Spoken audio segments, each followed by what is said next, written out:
Hello and welcome to Witch Please, a fortnightly podcast about the Harry Potter world. I'm Hannah McGregor. And I'm Marcelle Cosman. And just when you thought we were done changing up the format, we're changing it up again. We just really love a new segment, you know?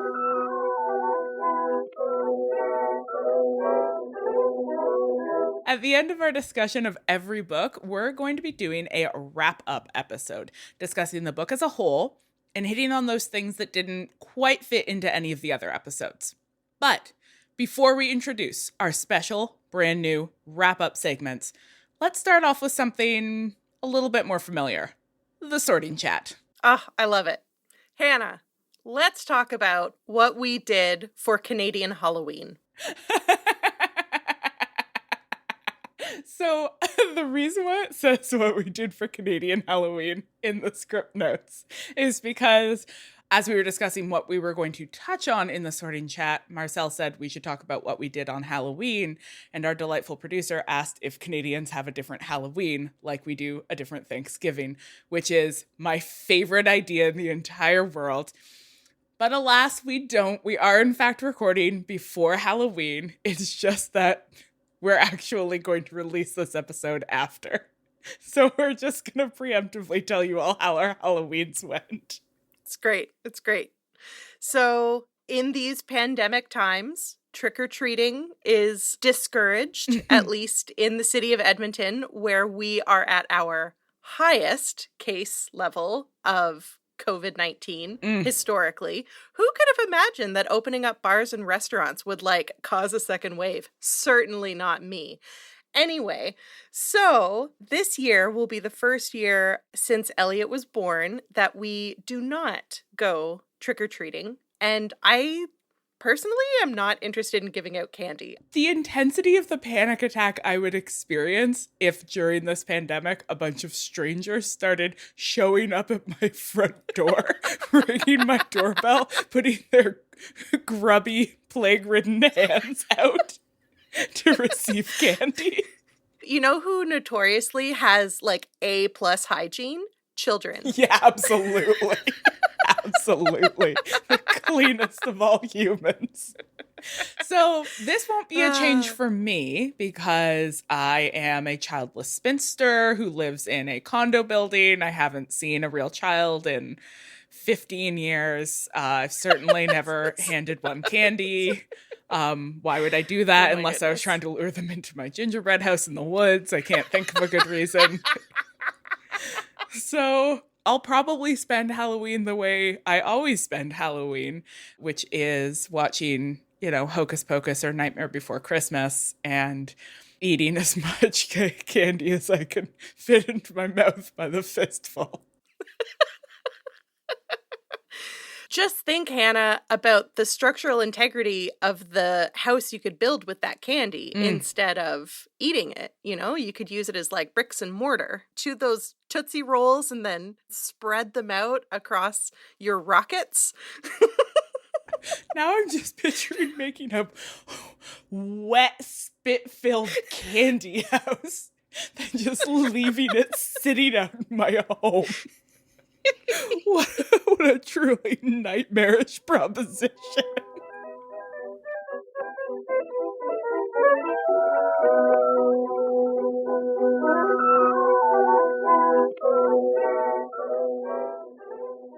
We're concluding our analysis of book 1 in true comedic form, with a wedding. Hooray! For this episode, we have something old, something new, something borrowed, and something blue. We also have questions going forward, as all newlyweds should. First up, something old. By popular request, it's Granger Danger. So Marcelle, I would like to have a conversation about Hermione Granger, a character who we haven't really talked about that much in our discussion of this book so far. It's true. She's a bit of a wild card for us this time around. She is indeed. And I think there's an interesting reason why you and I have historically struggled with Hermione in this book. And it's because in this book, for the majority of the text, she is either absent or deeply annoying. Yeah. And you and I have tended to read the degree to which Hermione is annoying as a sign of Harry's unreliability as a narrator, combined with his internalized misogyny in reaction to girls who talk a lot. And this is sort of a point I've seen brought up in the fandom here and there. What I'm wondering is if we do Hermione, not you and I in particular, but readers in general, if we do Hermione a disservice by wanting her to be perfect all the time, by placing so much of a burden of being like the girl on her that we need her to be the best at everything, a hero constantly, somebody who is always on, the right side of history. And if there are these moments in the text where she is like not great, we sort of figure out an excuse to be like, no, it's the book that is wrong. Yeah, I hear that. I do think that Hermione is for a lot of girl and women identified readers. I think Hermione is a really relatable figure because I think that a lot of us have been called bossy or made to feel annoying because we have opinions and where we do a lot of extra emotional labor for the boy and men identified people in our lives. And I think that Hermione as a character is at her most relatable, at least for me, when she is a flawed character. And so I don't necessarily want to make up excuses for her, but I do also want to see her grow and change. And if we can't talk about the ways in which the representations of her are complex and unreliable, then we also can't really talk about the ways that she grows and changes. And yeah, so that's my feeling about that. What do you think, Hannah? I love that a lot. I think you and I have both spent some time with that first scene where we meet Hermione on the train and she comes in real hot to that initial interaction. Yeah. She has not come here to make friends. She has come here to win. Is the vibe we get from 11-year-old Hermione. Yeah. And we have talked about how you can unpack that as being related to the anxiety of being a Muggle-born, entering into this environment for the first time, the different ways in which we can see children react to this deep unfamiliarity, to just be placed unsupervised on a train at 11 years old and then sent into the wilderness to undergo a series of tasks that nobody at any point has explained to you with any detail. And that's the case for like the wizard-born children. So like how much worse and scarier is that for the Muggle-borns who just have no sense of context? And at the same time, as I was rereading this time around that first encounter where Hermione comes in and is like, show me some magic. Pretty bad. A bit much. But like, is she more obnoxious than Fred and George in that first scene? Where they're like, all right, show us your scar. Cool, we're out. Yeah. Right? Like lots of people are coming in pretty hot to a lot of different interactions. But she's the one who is labeled like unbearable bossy girl. Mm-hmm. Right? Mm-hmm. And I do also very powerfully relate to this. Like I am myself a irredeemable Hermione in the sense of my profound ingrained bossiness. Like my nickname in Edmonton with our friends was Dr. Mom Boss. Yeah. Because I'm so fucking bossy. People just had to be like, hey, Hannah, for 30 seconds, could you stop maybe trying to manage every situation? And I was like, fine, but you're going to do it wrong. And that is the thing I work so hard on being somebody who like lets go of the desire to be in control, asks for help more, has more trust in other people. It is a challenge for me because my response to stress is always to be like, I'll just control it. Don't worry, everybody. It's fine. I'll pack a tiny magical purse full of tents and changes of clothes. Everybody's gonna be okay. And you know that if you don't pack your tiny purse, your ding-dong friends aren't going to have any clothes to wear because they're not going to do it. Like, I have such clear and anxiety-inducing memories of being in high school and knowing that if I didn't go to school on that day because I was sick, that group project that I was working on wasn't going to get done, even though there were 4 other people in the group. And you know what happened 100% of the time when I was sick and I had some kind of group responsibility? Guess what? Can you guess? Didn't get done? No, it never got done. Not once, not ever. Okay, also, so I just want to throw in there that a mutual friend of ours referred to me as being a Britta type from Community. And you know what? This friend wasn't wrong.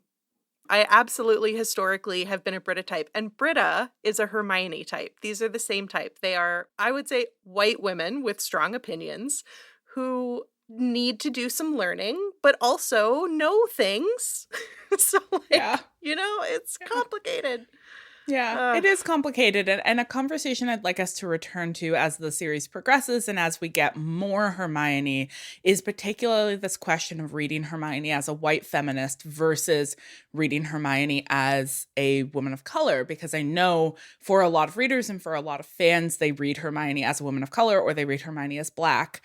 And I think how we are reading Hermione informs how we think about her bossiness, about her later, sometimes mishandled political allegiances. You know, I think that there's going to be some interesting stuff to keep unpacking as we return to this beloved but sometimes fraught character. Just like our own youths, you know? If we can read Hermione with the tenderness and gentleness that we would like to treat our own childhood selves, that would be good. Great. Let's do that.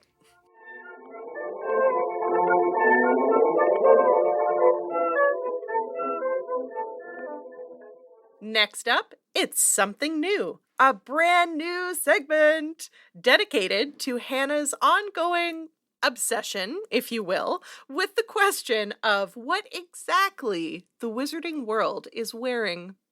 Welcome to the Luke book.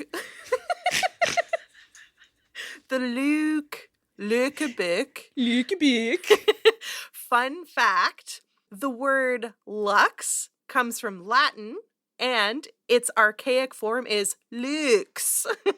Less fun fact, though, lux refers to the measurement of light and not to be confused with lux, as in fancy shit, which is a confusion that I experienced when coming up with the title for this segment. So, there's 2 things I want to talk about in this segment. First thing, I would like to briefly introduce new listeners to my personal textual crusade to find all available evidence to support the fact that the wizards at Hogwarts are not wearing trousers under their robes, despite how their uniforms are represented in the movies. I have found 2 additional vital pieces of evidence to support my hypothesis. One is the scene where Harry goes to get fitted for his robes, and Madame Malkin slips a long robe over his head and begins to pin it to the right length. If it was a robe that opened at the front that you wore over a school uniform as it's represented in the movies, then it would have put it on like a jacket. You don't put something over somebody's head unless it is a single garment without an opening. I So, I see. I see. This is mhm, compelling. Yes. yeah. Second piece of evidence. When Harry stumbles across Snape and Filch bandaging up Snape's injured leg, he sees Snape holding his robes above his knees, and one of his legs is bloody and mangled. There's no trouser. There's no trouser there. He's holding his robes above his knees, and you can see his legs. There's no trousers under those robes. I really truly feel discomforted by the idea of Snape's like naked legs. As you should. I don't know why. I don't know why it's specifically Snape, but there's something about the idea of him holding his robes over his knees where, like, if I were Snape and Harry stumbled across me in such a compromising position, I would be like, get away. Get away. 50 points from Gryffindor. He is. He's so mad. Yeah, rightly so. This is naked leg. It's a vulnerable experience. However, more than dedicating this entire segment to hashtag Ropegate, which is obviously something I'll never ever let go, you will pry it from my cold dead hands.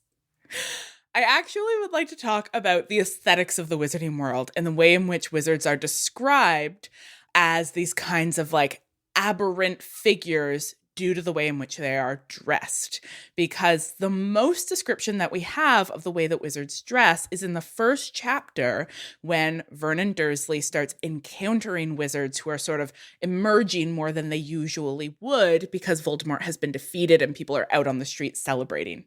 And the way that he marks them as being, other, one, they are wearing cloaks. How dare they? But two, and even more interestingly to me, is that they are men dressed in colorful clothing. One of them is described as being dressed in a bright green cloak. One of them is wearing a violet cloak. And he is freaked out by the presence of men wearing colors. And so I began to think about a iconic figure in the history of men's fashion, Beau Brummel.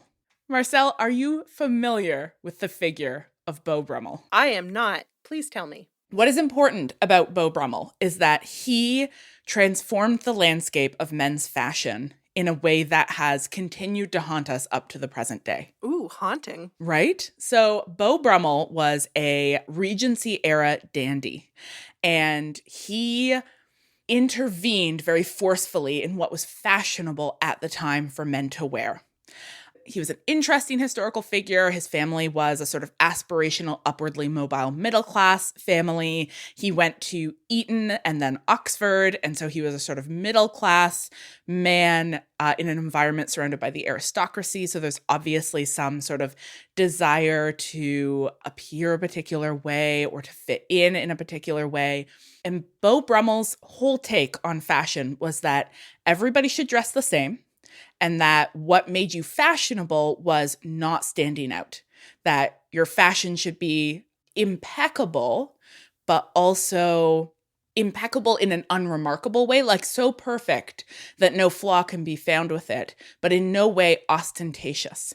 So he intervened into a fashion landscape in which men wore bright colors, textures, fabrics, lace, ruffles, high heels, brocade, velvet, violet, emerald. And instead, he said men should wear simple clothes, tailored, black and gray only, trousers, suits, white button-downs, end of story. And that is how men should dress. And if you dress in any other way, you will be mocked ruthlessly. And he was like a bully. Like he made sure that like anybody who was fashionable who wasn't dressing the way he said you should dress was, torn apart in the newspapers. He sounds like a British Patrick Bateman. He's absolutely a British Patrick Bateman. And he's a real piece of trash. There is a wonderful article in Esquire by Alexandra Rowland about Beau Brummel, who she repeatedly refers to by names such as Beau, why didn't anyone slap him, Brummel? Really? Oh, I love that. Beau, actual dickhead, Brummel. She's really not a fan. But what she argues in the article is that essentially he's sort of rooted this conservative approach to men's fashion in a sort of toxic masculinity mentality that was like, men are not allowed to take pleasure in what they wear, and you will be mocked if you do. And that has continued to be the norm for menswear for the last 200 years. And because it started in London, it made its way out into the rest of the colonized world and has continued to restrict, you know, when you see a man in the public eye, how is he expected to dress? Essentially the same way this guy dressed 200 years ago. Like it's barely changed. And so the reason why I have been thinking about Beau Brummel is that, one, there has in recent years been an exciting pushback against this aesthetic and a return to foppishness amongst male public figures. I think you could look to Billy Porter or Harry Styles as examples of the return of the fop. And the way that figure is a sort of challenge to toxic masculinity and the way that it's expressed via fashion. But also, I love to imagine that Beau Brummel, being a muggle, just had zero impact on wizard fashion. So the fop just never went away for wizards. At no point was there an intervention into their culture where somebody said, men can't wear color, men can't wear lace, men can't wear heels, men can't wear velvet. And so in the wizarding world, men just dress how they want. And we see them in bright colors and top hats and ruffs and like just, you know, they just dress in these amazing, luxurious ways that for somebody like Vernon Dursley are deeply upsetting. I don't know why this is what's coming to mind. Maybe it's just the small town Canadian girl in me, but I wonder what Vernon Dursley would have made of Don Cherry. What a great question. Don Cherry, for those of you unfamiliar, is a iconic Canadian sports commentator. He's a hateful racist man, but he is also known for his extremely flashy style of dress. Yeah. And he wears like triple-breasted suits, but they tend to be entirely covered in sequins and rhinestones. It's baffling. And he also, like, he's a hateful racist. He is homophobic. He is misogynist. He's just a terrible, terrible person. And yet he dresses like a human disco ball. It's incredible. Truly a riddle. Truly. So that's what I've got for this episode's Liek Biek. But I'm really excited to keep, one, finding extensive evidence for Ropegate, but two, continuing to notice the various luxuriant fabrics in which wizards dress. This is great. I can't wait to learn more.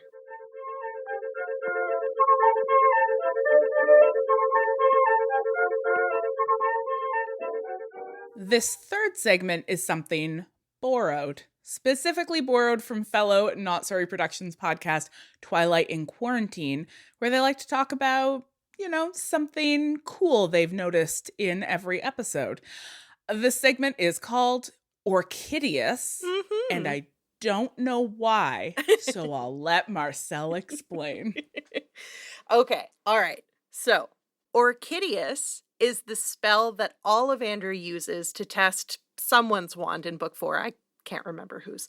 And I thought it was a good title because the spell makes a bouquet of flowers burst out of the end of your wand, which is super cool. And also, it's a spell that I never noticed until Google searching, quote, random Harry Potter spells, unquote, trying to find a title for this segment. So I think this is a good name for the segment where we touch on cool, lovely things we noticed the first time around in this reading. Yes. So this was a challenge for this particular book because book 1 is short. And after having done 5 episodes on it, there weren't a ton of details I hadn't noticed. But there were a couple of things that stood out to me as I was revisiting this book for the final time in my life. And one of those things is just, it's a passing reference. It's the chapter about winter arriving.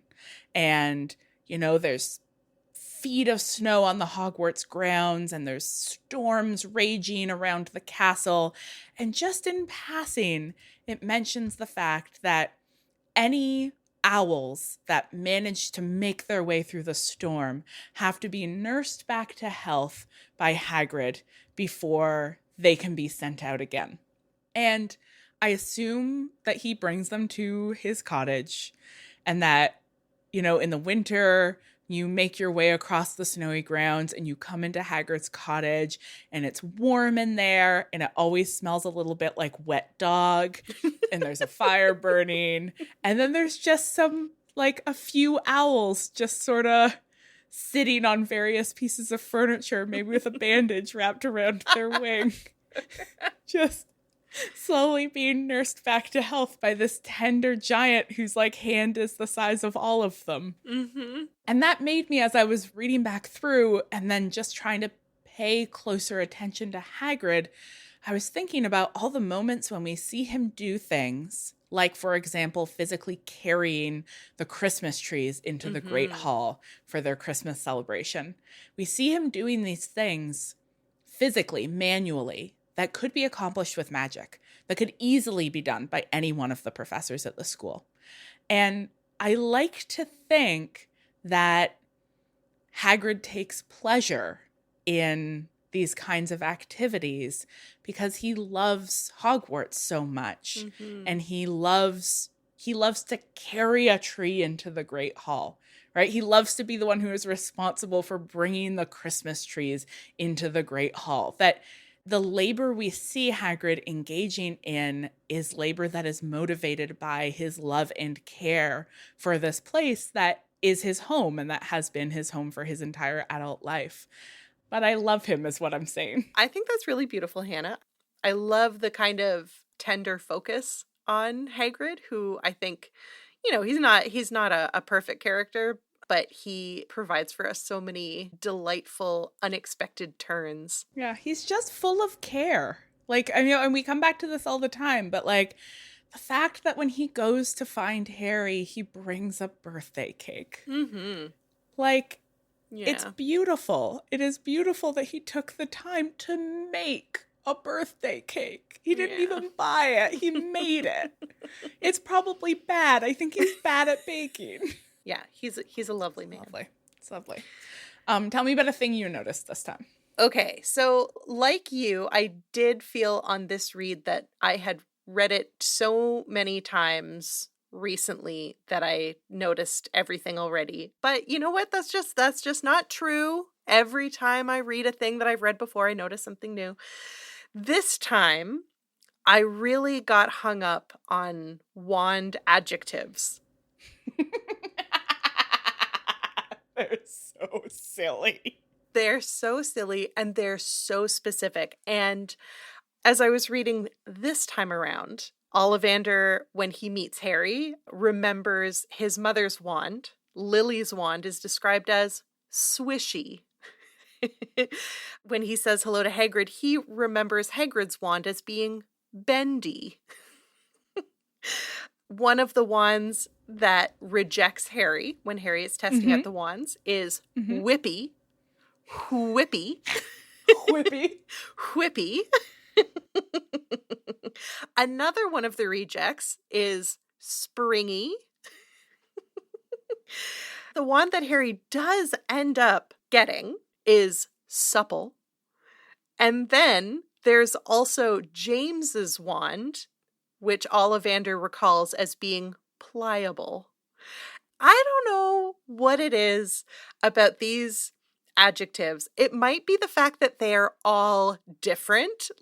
It's not that there's just a line of whippy wands. It's that every single one of them is different. And Hannah, you pointed out when we were talking at the beginning of this episode, you were like, I don't know what the difference is. What's the difference between bendy and springy? I don't know. I don't know what it means for one wand to be supple and another wand to be whippy. Like, what even is a supple wand? Like, what does supple mean? surely what we are talking about is like the degree of give that these various woods have, right? Like, there are different kinds of wood, and some wood is quite rigid, and so if you tried to bend that wand, it would snap quite easily, and some wood is more supple, so you could bend it more. But that's just two things. It's only two things, yeah. That's just two things. It's unyielding or it's yielding.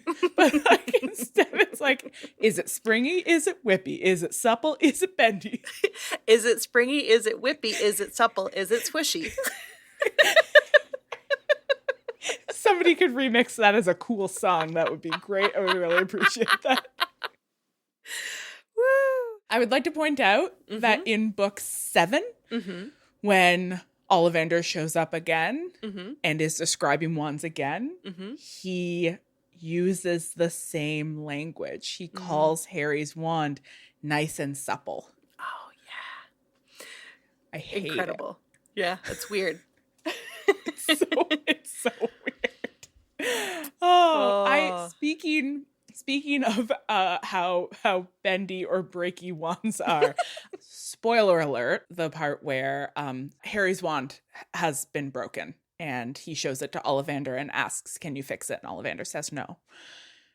And it becomes very clear throughout the series that, like, a wand once broken cannot be used. Like, it just can't do magic anymore. Except Hagrid's wand was snapped in half. And Ollivander says, when he's like, "You don't use it anymore, do you?" And Hagrid's like, absolutely not. And then, like, clutches his pink umbrella closer to him. Not only is Hagrid still 100% using this wand, but it works, which is incredible, right? It should do terrible, chaotic, broken things when he tries to use it, but it works perfectly every time we see him use it.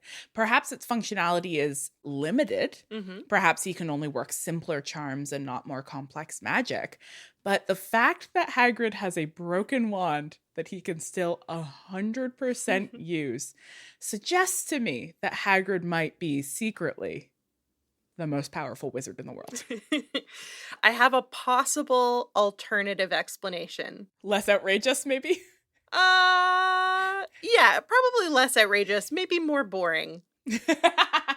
Certainly less whimsical. I'll try to make it whimsical. So a possibility is that when Hagrid tells Harry that they need to go and get his wand, he says, "We've got to go to Ollivander's because you need to have the best wand."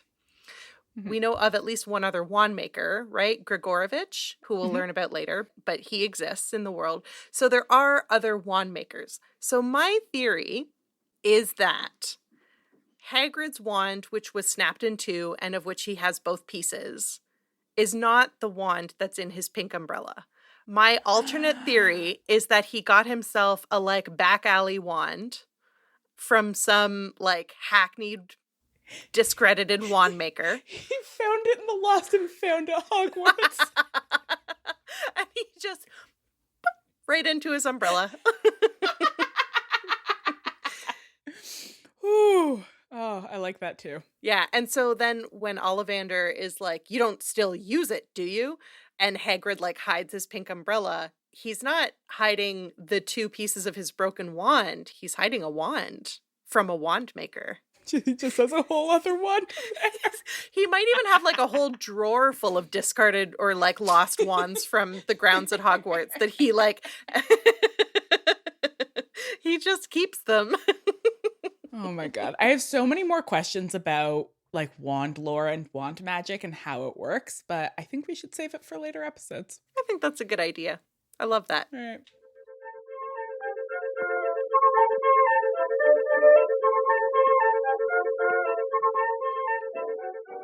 Finally, we've got something blue.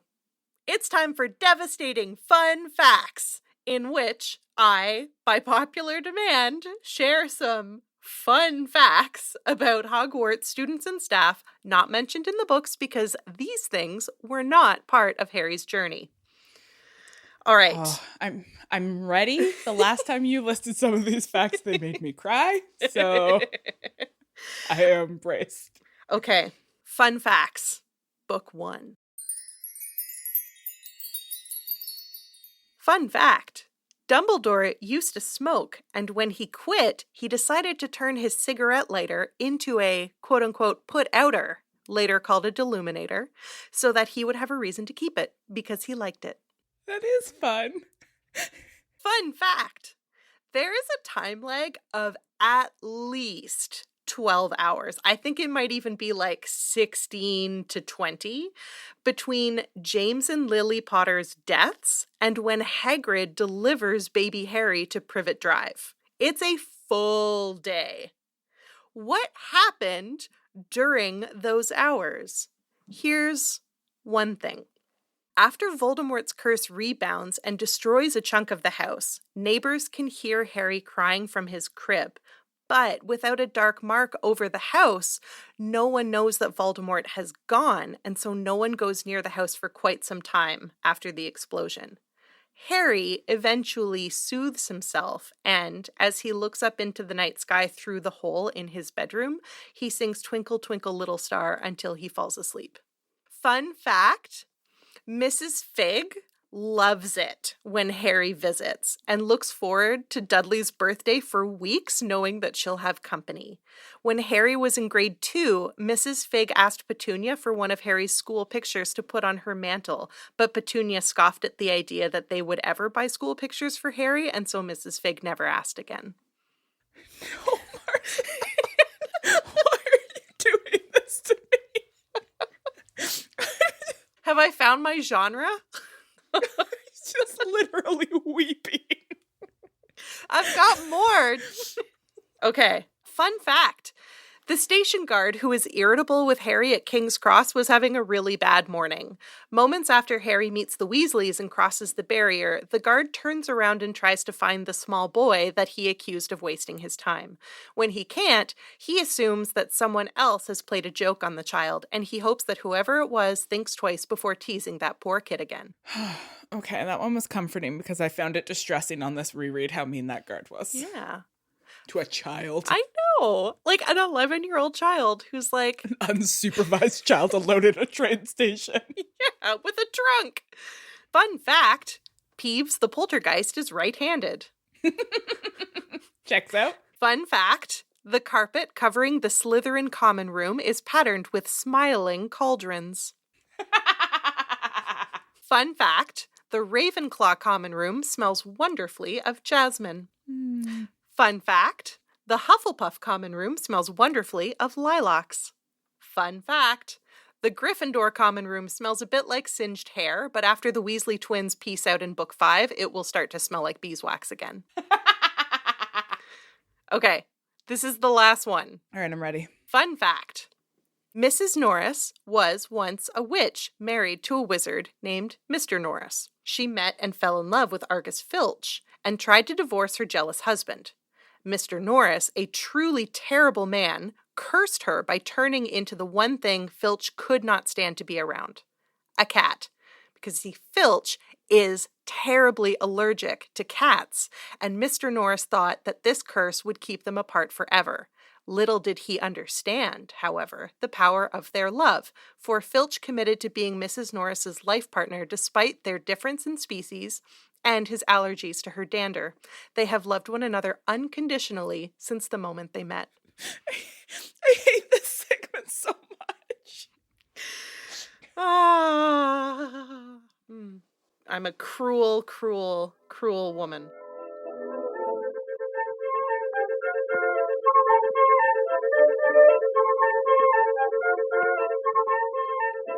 Before we close the literal book on Harry Potter and the Philosopher's Stone, we want to end with some questions and concerns we plan to keep in mind going forward.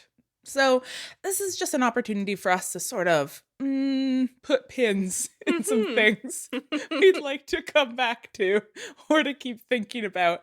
And one that unfolded both via email and via Twitter for me were some really interesting questions about the Weasleys and class.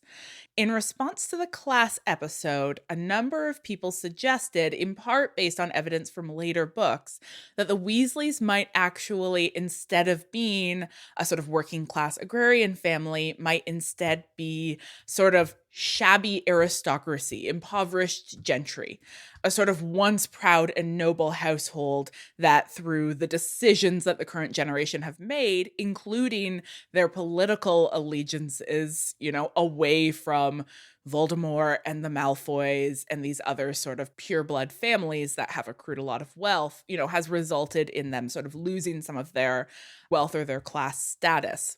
And I think there's, some interesting possible textual evidence we might find for this hypothesis going forward if we pay attention to it.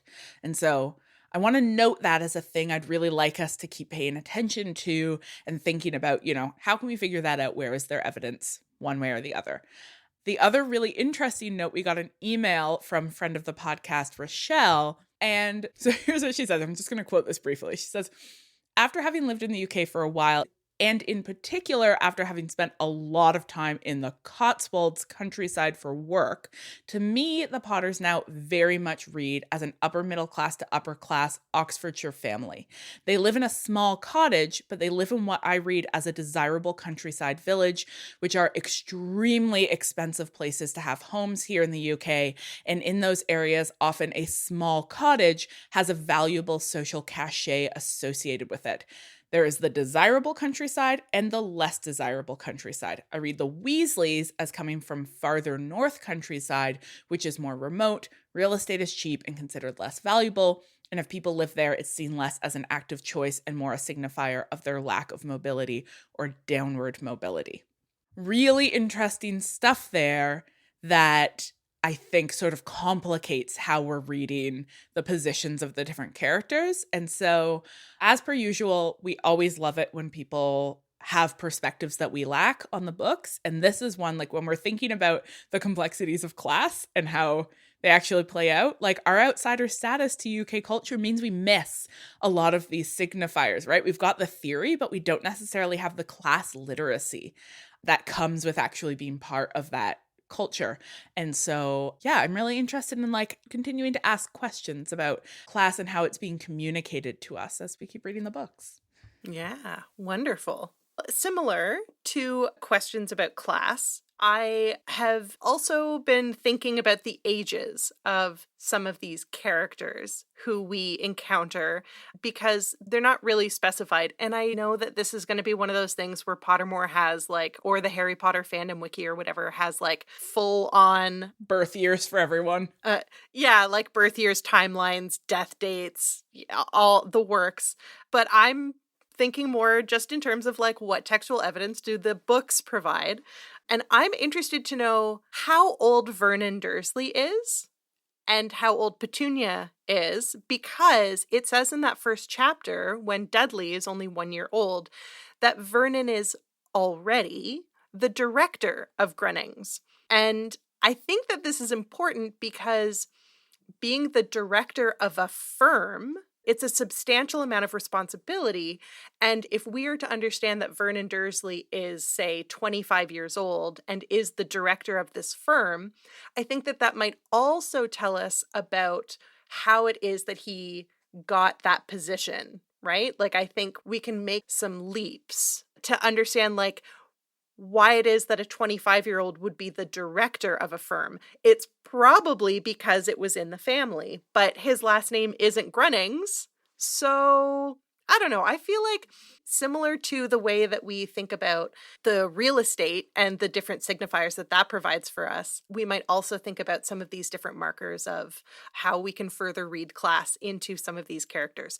Alternatively, maybe Vernon Dursley is like 20 years older than Petunia. And I also find that to be fascinating and remarkable, and would love to think about how his character is explainable based on, say, a substantial age gap. And then what that tells us about Petunia, that she finds the ideal partner in somebody who is like the same age as her parents? So many Yeah. questions. Oh, that is really interesting. And again, a thing that's like, let's pay attention Mm-hmm. as we read the next books and just see if they tell us anything else. Mm-hmm. Like, who knows? There might be Yeah. nothing else in there. And then we just Exactly. need to like fill in the gaps ourselves. But like, once you're paying attention, it's amazing the stuff that you start noticing. Mm-hmm. Mm-hmm. Yeah. Definitely. Okay, this is a bigger question, but I think a question that you and I have come back to when we talk about this book, which is, why did this book launch a unparalleled publishing success story that Mm-hmm. has dwarfed every other bestseller? Mm-hmm. Like, in the publishing world, you don't talk about Harry Potter as an example of anything because it is such a fundamentally broken model Mm-hmm. of like how successful a book can be that it's actually not even like indicative of like trends. It is such a black swan event. It is Mm-hmm. such a unexplainable success. Mm-hmm. And people love to talk about like, you know, the manuscript got rejected so many times Mm-hmm. before it got picked up. And, you know, obviously now that hindsight is 2020 and people can look at that and be like, oh, those fools for rejecting it. But publishers aren't fools. Mm-hmm. They're good and careful readers. It was rejected multiple times for a reason. Mm-hmm. I would venture to say one of those reasons is it's not a great book. Listeners all over the world are unsubscribing from this podcast as you speak, Hannah. I'm sorry. Don't turn on me. It's just that we've read it 6 times in a row. It's got some plot holes. But this is a point, this is an observation many people have made, right? We love these books. Mm-hmm. These books are deeply meaningful to us. These books are entrenched in our childhoods, and then they become entrenched in our social relationships. And, you know, they matter to us deeply. But the degree to which they matter to us individually and collectively is hard to explain based on what actually happens in this book. It's just not that much better than other books, really, is the point. Like, lots of books are great. So why was this the book that was a brain-breaking success? I think one of the things that this book does really well is brings you into a world where you start out as an outsider and find a place where you belong. We touched on this a little bit in the last episode with Lucia, but also like one of the reasons why this book or this world has become so important to the queer fandom is that idea of finally finding that place where you belong. So I think that my overall theory is that at its core, these books provide us with these tools to imagine that there's a world where we belong. So those of us who feel like outsiders, we're all just waiting for our letters to arrive and tell us that we can get into Hogwarts. But on a sort of more like micro level, I think that there are certain instances, and this was something that I was paying attention to this time around in reading, that really ring super true to me in a kind of heavy-duty realist sort of way. And the biggest thing is Harry's experience trying to get to the platform. Because that scene in the book involves him like looking at his watch and realizing that time is running out. And I don't know about you, Hannah, but I feel like anytime I'm ever going somewhere for the first time, I am drenched in sweat looking at every possible clock and time-telling device because I don't know where I'm going and I know I'm going to make a wrong turn and I don't know who to ask for help, and also I'm afraid of asking people for help because what if they talk to me? And so this moment where he's like counting down the minutes and he's like, what if they made a mistake? What if Hagrid made a mistake? How come I can't? What if this is all a big joke? What is going on? Maybe this isn't real. I have an owl. Like it just, you know?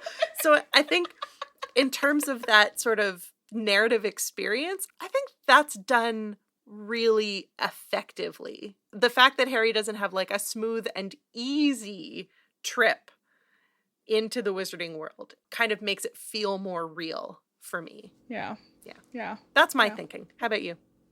I love that. The theory that I come back to a lot and that I hope we have an opportunity to return to in some other form and give it the time it deserves has less to do with anything within the books themselves and has more to do with the way that the publication of these books aligned with a historical moment in which internet fandom was emerging. A sort of nascent culture of online fan production was beginning to coalesce, and that through a sort of unpredictable coincidence of timing, this became one of the texts that was taken up by that nascent fandom, and that ended up being almost written into the DNA of internet fandom and how new forms of community building oriented around a shared text. And so very early on, you get people starting to create sorting quizzes and talk about themselves. And it becomes deeply embedded for older millennials who are part of that early generation of dial-up internet users. That early generation of dial-up internet users, that early generation of online fandoms, that early generation of, of creating these communities. And, when I watch TikTok, Gen Zs love to make fun of millennials for talking about our Hogwarts houses too much. Like, what are you doing? But it's made me think about like just how much this is just baked into our cultural vocabulary, and how much does it have to do with the fact that these books came out just at the right time when a generation was beginning to build these new cultural forms online. And this is just the vocabulary we drew on to start to form those communities. And now they're just part of us now. Yeah. That makes a lot of sense to me.